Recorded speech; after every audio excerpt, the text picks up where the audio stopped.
आज महाकुंभ के समापन को लेकर मुख्यमंत्री योगी आदित्यनाथ औपचारिक ऐलान करने वाले हैं। उससे पहले हमारे साथ चर्चा करने के लिए, बातचीत करने के लिए कन्नौज से पूर्व सांसद सुब्रत पाठक जी जुड़ गए हैं। सुब्रत जी, आपका न्यूज इंडिया पर बहुत बहुत स्वागत है। धन्यवाद, नमस्कार। सबसे पहले तो आपको अनंत शुभकामनाएं। आपने एक विश्व स्तर पर जिस तरीके के आयोजन को किया है, सदियों तक इसे याद रखा जाएगा। कैसा लग रहा है आज इसका समापन होने जा रहा है?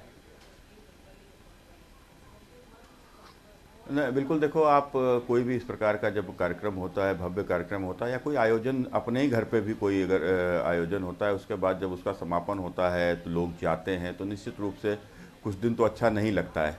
तो मैं समझता हूँ कि उसी क्रम में अब कुंभ का समापन हुआ, लेकिन ये कुंभ शायद यादें छोड़ गया, कम से कम मेरे लिए, क्योंकि मैं अपनी उम्र में, मेरी 45 साल उम्र में मैं पहली बार कुंभ में गया। इससे पहले कभी कुंभ में जाने का मन ही नहीं हुआ, क्योंकि कुंभ को लेकर तमाम सारी भ्रांतियां हुआ करती थीं।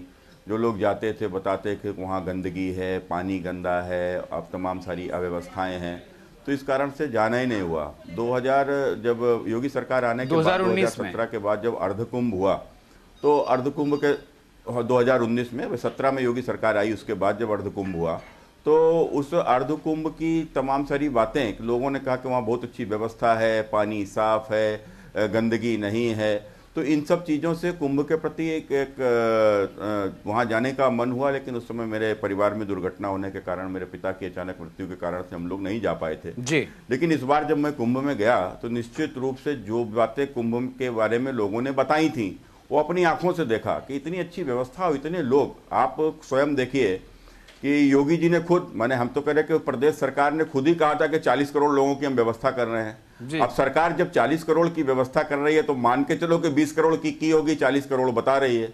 अब जहां 20-25 करोड़ की व्यवस्था होगी, वहां 66 करोड़ लोग आए और उन्हें किसी भी प्रकार की माने वहां अव्यवस्था नहीं हुई। सारे लोग कितनी साफ सफाई, सब चीजें जी बिल्कुल। लेकिन सुब्रत जी, अच्छा पानी वहां के ऊपर साफ, इसमें कोई संदेह नहीं है कि प्रयागराज महाकुंभ में जो व्यवस्थाएं थी वो चाक चौबंद रही, व्यवस्थाएं बहुत अच्छी रही, इसमें कोई संदेह नहीं है।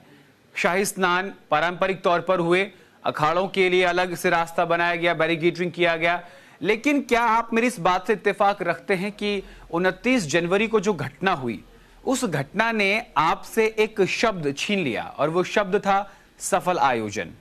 हादसा एक का हो, मृत्यु एक की हो, या 2 की हो, या 4 की, दुखद है, लेकिन कहीं ना कहीं ये जो शब्द है कि सफल आयोजन, ये सफल जो शब्द है, कहीं ना कहीं इसे मिस कर दिया हमने। देखो, निश्चित रूप से कोई भी दुर्घटना होती है, और खासकर ऐसे पवित्र आयोजन में, तो दुख नहीं, बहुत ही दुखद है जी। तो कुल मिलाकर सबको कष्ट दिया। आपने देखा कि उत्तर प्रदेश के मुख्यमंत्री किस प्रकार से उनकी आंखों में आंसू आ गए थे, बहुत भावुक हो गए थे, रोने लगे थे।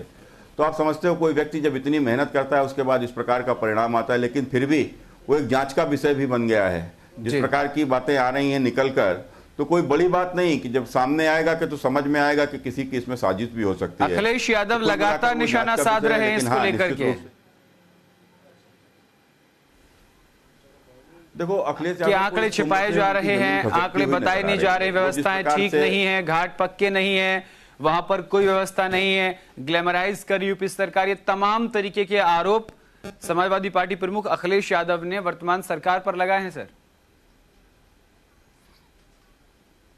देखो, अखिलेश यादव के द्वारा जिस प्रकार से कुंभ पर सवाल खड़े किए गए, ये एक निश्चित रूप से उनकी कुंठा को दर्शाता है, उनकी हताशा को दर्शाता है। आपने देखा होगा कि शुरुआत में वो कहते थे कि ट्रेनें खाली आ रही, कुंभ में कोई जा ही नहीं रहा है, और उसके बाद में यही कह रहे थे कि इतने लोग आ रहे। तो कुल मिलाकर वो उनकी जो कुंठा है, वो इस कारण से है कि देखो, वो जिस प्रकार से लोगों को जातियों में बांटने की बात करते हैं, वो बोलते हैं कि हजारों वर्षों से इस देश में जाति के नाम पर जाति विभाजन रहा है, जातीयता रही है। लेकिन इस कुंभ ने बता दिया कि ये कुंभ हमारे यहाँ की हजारों लाखों वर्ष पुरानी एक परंपरा है, और इस परंपरा में आने वाले लोग जो आज वहाँ कुंभ में जो हैं, अगर आप बताइए, अगर हमारे यहाँ जाति की व्यवस्था रही होती, तो हर कुंभ में हर जाति का अलग घाट होता, भाई, हर जाति का अलग अखाड़ा होता। लेकिन वहाँ तो कुछ नहीं था, सब एक साथ आ रहे हैं, एक साथ खा रहे हैं, एक साथ डुबकी लगा रहे हैं। क्या कोई बगल में खड़े व्यक्ति से पूछ रहा है तुम्हारी जाति क्या है? तो इस कुंभ ने बता दिया कि हमारे यहाँ तो जाति की कोई व्यवस्था ही नहीं थी। यानी कि जो पीडीए का नारा अखिलेश यादव लगातार देते हैं, पीडीए को मुद्दा बनाते हैं, उस पीडीए पर करारा उनके इस बयान पर प्रहार था कुंभ का आयोजन। निश्चित रूप से कुंभ में जिस प्रकार से सनातनियों ने भाग लिया, और आप देखो कि शायद ही कोई मतलब कोई जाति ऐसी है या नहीं जो कुंभ में गई ना हो। आप आदिवासी भी आए, वनवासी भी आए, गिरवासी भी आए, अगड़ा पिछड़ा अनुसूचित जाति जनजाति, मैंने सब आके कुंभ में एक साथ नहाए। और पूरा भारत, जो मैं भारत ही नहीं बल्कि पूरी दुनिया में लेकिन पाठक जी कुछ बड़े नेता फिर भी रह गए ऊपर आए, कुंभ में स्नान किया, जिनको आपकी पार्टी समयवादी हिंदू कहती है या फिर समय के हिसाब से हिंदू बताती है। कई बड़े ऐसे नेता जो देश का प्रतिनिधित्व करने की मन में इच्छा रखते हैं, एक बड़ी लोकसभा का प्रतिनिधित्व रखते हैं, बड़ी पार्टी का, बड़े राज्यों का प्रतिनिधित्व करते हैं, ऐसे कई नेता हैं। मैं कुछ के नाम लेता हूं, जैसे राहुल गांधी जी नहीं पहुंचे वहां पर, ममता बनर्जी नहीं पहुंची वहां पर, हिंदुत्व की छवि रखने वाले शिवसेना वो नहीं पहुंचे वहां पर, उद्धव ठाकरे नहीं पहुंचे वहां पर। तो इनके लिए आप क्या कहना चाहते हैं? देखो, जो विशेष वोट के लालची हैं, जो लोग भी विशेष वोट के लालची हैं या विशेष वोट के ऊपर ही आश्रित हैं, ऐसे लोग जानबूझ करके हाय उनका विशेष वोट उनसे नाराज ना हो जाए, वो नहीं गए। तो इसमें कोई ऐसी बात नहीं। अब कोई एक कोट के ऊपर जनेऊ पहन लेने से कोई हिंदू थोड़े ना हो जाता है। अब माने राहुल गांधी के लिए तो कहना ही क्या, वो तो हिंदू का अंश ही नहीं है, उनके तो डीएनए हिंदू का नहीं है। और रही बात ममता बनर्जी की, तो ममता वानो हो चुकी हैं, इनको सारे लोग जानते हैं। तो कुल मिलाकर ये वोट को लेकर इतनी बड़ी आस्था में भी नहीं, आस्था के इस पर्व में भी अगर वो शामिल नहीं हुए तो ये उनका दुर्भाग्य है, इनको उनका ही दुर्भाग्य कहा जाएगा। और ये स्पष्ट रूप से हम लोग तो मानते हैं, तो सनातन से दूर जा चुके लोग हैं। जी बिल्कुल। पाठक जी, जैसे महाकुंभ प्रयागराज शुरू हुआ, उसके बाद एक एक करके टिप्पणियां आनी शुरू हुई। पहले 29 जनवरी को हादसे को लेकर सरकार ने घेरा, उसके बाद आंकड़े छिपाने को लेकर सरकार को घेरने की कोशिश विपक्ष द्वारा की गई, फिर व्यवस्थाओं को लेकर घेरने की कोशिश की गई। लेकिन यूपी सरकार तमाम अपनी चीजों पर खरी उतरी, सफल आयोजन की तरफ आप बढ़े। वो अलग बात है कि विपक्ष का यह कहना है कि आयोजन सफल नहीं, सिर्फ आयोजन बनकर रह गया है। आप क्या कहना चाहते हैं इन तमाम टिप्पणी करने वाले लोगों के लिए? देखो, मैं सबसे पहले सफल आयोजन के लिए अगर मैं किसी को बधाई देना चाहूँगा तो मैं सरकार और सरकार के मुखिया से भी अधिक बधाई उस कुंभ में लगे हुए अपने सफाई कर्मचारियों को देना चाहूँगा कि जिन्होंने इतनी मेहनत किया। मैंने आप लोगों से जाकर पूछो, मैंने छोटी सैलरी में भी, और किस प्रकार से उन्होंने मेहनत करके, किसी ने तो 20-20 घंटे तक काम किया है, तब जाकर इस कुंभ में इतनी अच्छी व्यवस्था हो पाई। और दूसरी बात, जिन्होंने कुंभ को लेकर जो सवाल खड़े किए, ठीक है कोई घटना है, दुखद नहीं बल्कि बेहद दुखद है, और लेकिन उसके बावजूद भी जिस प्रकार से कुंभ को लेकर सवाल खड़े किए, आप बताइए, हर साल हज होता है, हज में लोग जाते हैं, कितने लोग मारे जाते हैं, कोई गर्मी से मर गया, कोई पानी से मर गया, कोई आग लगने से मर गया, कोई अव्यवस्था में मर गया। कभी इन्होंने सवाल खड़े किए? ये सवाल खड़े करते हैं कि कुंभ के ऊपर, वहाँ के ऊपर फिजूल खर्ची हुई। तो अगर फिजूल खर्ची की बात अखिलेश यादव करते हैं, कभी इन्होंने बताया कि इन्होंने हज हाउस क्यों बनवा दिया?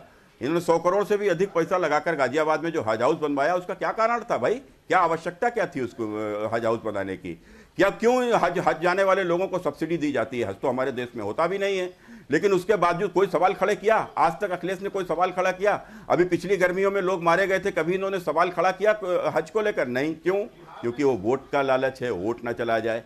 लेकिन कुंभ पर सवाल खड़े करना क्यों? क्यों हिंदू जातियों में ही बटा रहे, जातियों में बटा रहेगा तो इनका उल्लू सीधा होता रहेगा। भाई इनको एक वर्ग मिल गया, मुस्लिम वोट मिल गया, एक जाति इनकी खुद की मिल गई, एक आध जाति और मिल गई, और ये सत्ता तक पहुंच गए। और सत्ता में पहुंचने के बाद फिर वही काम, आतंकवादियों को संरक्षण देना, गुंडागर्दी करना, लूट करना, यही इनका ध्येय है। और मैं समझता हूं इसीलिए एक विशेष वोट की लालच में ये कुंभ को लगातार गाली। ये भी बात कही जा रही है कि संभल के पीड़ितों को मुआवजा दिया जाता है, लेकिन प्रयागराज महाकुंभ में जो जिनकी जान जाती है उनके परिवार से मुलाकात भी नहीं की जाती, उस पर सियासत होती है।